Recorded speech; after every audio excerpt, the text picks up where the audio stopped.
সূর্য যখন পূর্ব দিগন্তে আলো ছড়িয়ে দেয় তখন এক ছোট্ট গ্রামে জন্ম নেয় ইয়াসিন নামের এক শিশু।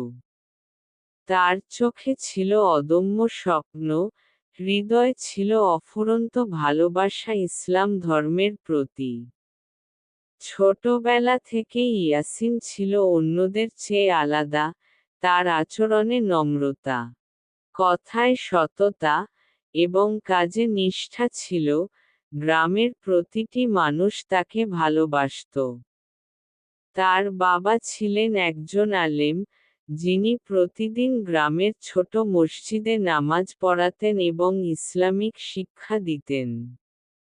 ইয়াসিনও তার বাবার পাশে বসে কোরআন তেলাওয়াত শিখত এবং নবী করিম সাল্লাল্লাহু আলাইহি ওয়াসাল্লাম এর জীবনী শুনত।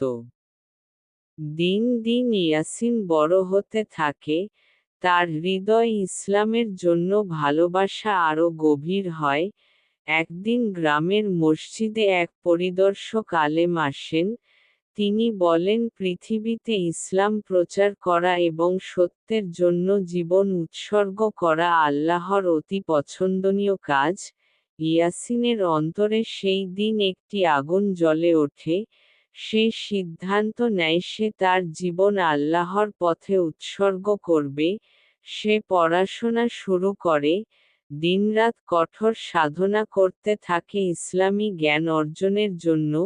সে কোরআন হাদিস শিখল, তাফসির সব বিষয়ে গভীর জ্ঞান অর্জন করে। তার মধ্যে এক বিশেষ পরিবর্তন আসে, তার চরিত্র আরও পরিশুদ্ধ হয়। তার চোখে ছিল এখন একটি লক্ষ্য, আল্লাহর সন্তুষ্টি লাভ করা এবং মানুষকে ইসলামের সঠিক পথের দাওয়াত দেয়া। ইয়াসিন তার গ্রামের বাইরে রওনা হয়।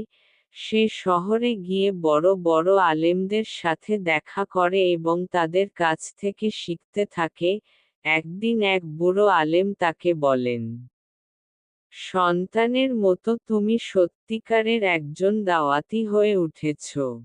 এখন তোমাকে আল্লাহর পথে বের হতে হবে, দূর দেশে যেতে হবে যেখানে মানুষ এখনো ইসলামের আলো পায়নি। ইয়াসিন নিজের পরিবারকে বিদায় জানিয়ে আল্লাহর নামে যাত্রা শুরু করে। প্রথমেই সে একটি শহরে পৌঁছে যেখানে মানুষ ধর্মীয় জ্ঞান থেকে দূরে সরে গিয়েছিল। ইয়াসিন ধৈর্য সহকারে মানুষদের সাথে কথা বলতে থাকে, তাদেরকে ভালোবাসা দিয়ে ইসলামের সৌন্দর্য বোঝাতে থাকে। শুরুতে মানুষ তাকে অবজ্ঞা করত, অনেকেই কটু কথা বলত, কেউ কেউ অপমান করত। কিন্তু ইয়াসিন জানত নবী করিম সাল্লাল্লাহু আলাইহি ওয়াসাল্লামও মক্কার কাফিরদের কাছ থেকে কষ্ট পেয়েছিলেন। তাই সে ধৈর্য ধরে এগিয়ে যায়। আস্তে আস্তে মানুষের হৃদয় নরম হতে থাকে। তারা তার কথা শুনতে শুরু করে। ইয়াসিন প্রতিদিন কোরআনের কথা বলত। রাসূলুল্লাহ সাল্লাল্লাহু আলাইহি ওয়াসাল্লাম এর মক্কার জীবনের গল্প বলত এবং বোঝাতো কিভাবে ইসলামের মাধ্যমে মানুষ তাদের জীবন সুন্দর করতে পারে। তার চেষ্টা সফল হতে থাকে, বহু মানুষ ইসলামের ছায়ায় আশ্রয় নিতে থাকে। ইয়াসিনের হৃদয় কান্নায় ভরে যেত যখনই কেউ কালিমা পড়ে মুসলমান হতো। সে সেজদায় পড়ে আল্লাহর শুকরিয়া আদায় করত। কিন্তু এই পথ ছিল সহজ নয়, তাকে অনেক বাধা পেরোতে হতো। একদিন শহরের নেতারা তার বিরুদ্ধে ষড়যন্ত্র করে।